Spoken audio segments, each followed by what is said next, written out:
ಅಲ್ಲಿ ನೀವು 2,000 ರೂಪಾಯಿ ಕೊಟ್ಟು ಏನು ಸಾಧನೆ ಮಾಡ್ತೀರಿ?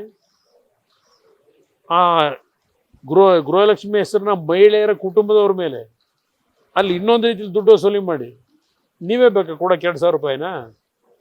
ಅದೇನೋ ಹೇಳ್ತಾರಲ್ಲ ಗಾದೆ ಮಾತು, ಯಾರೋ ದಾನ ಮಾಡಿದ್ರು ಅಂತ. ಆ ಕೆಲಸ ನೀವು ಮಾಡ್ಕೊಂಡು ಕೂತಿದ್ದೀರಪ್ಪ. ಅವ್ರ ದುಡ್ಡು ತೆಗೆದು ಕಿತ್ಕೊಂಡು ಅವ್ರಿಗೆ ಕೊಡೋದು ಏನು ದೊಡ್ಡ ಸಾಧನೆ ನಿಮ್ಮದು ನುಡಿದಂತೆ ನಡೆದಿದ್ದೀರಿ. ಇದರಂಥ ಅತ್ಯಂತ ಕೆಟ್ಟ ರೀತಿಯ ನಿರ್ಧಾರಗಳು ಬಹುಶಃ ದೇಶದ ಇತಿಹಾಸದಲ್ಲಿ ಎಂದೂ ಕಂಡಿರಲಿಲ್ಲ.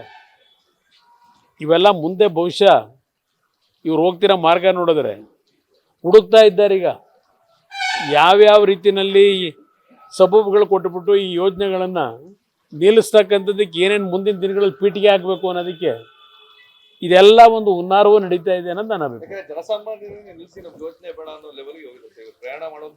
ಇಲ್ಲ, ಅವರೆಲ್ಲ ಪ್ರಯಾಣ ಮಾಡೋರು ಹೆಣ್ಮಕ್ಳು ಹೇಳೋದು ಕೇಳಿಸ್ಕೊಂಡೆ ನಿಮ್ಮೆಲ್ಲ ಇವತ್ತೇನು ಒಂದು ಸಂವಾದ ಮಾಡ್ತಾ ಇದ್ದೀರಿ ಬೆಳಗ್ಗೆಯಿಂದ ಎಲ್ಲ ಹಲವಾರು ನಮ್ಮ ಚಾನಲ್ಗಳಲ್ಲಿ. ಹೆಣ್ಮಕ್ಳು ಸಹ ನಮಗೇನೋ ಕೊಡ್ತೀವಿ ಅಂತೇಳಿ ನಮ್ಮ ಕುಟುಂಬದವ್ರನ್ನ ಈ ರೀತಿ ಹಿಂಸೆ ಕೊಡೋದು ನ್ಯಾಯ ಎಲ್ಲ ಇದು ಅಂತೇಳಿ ಹೆಣ್ಮಕ್ಳು ಹೇಳೋದು ಕೇಳಿಸ್ಕೊತಾ ಇದ್ದೀನಿ.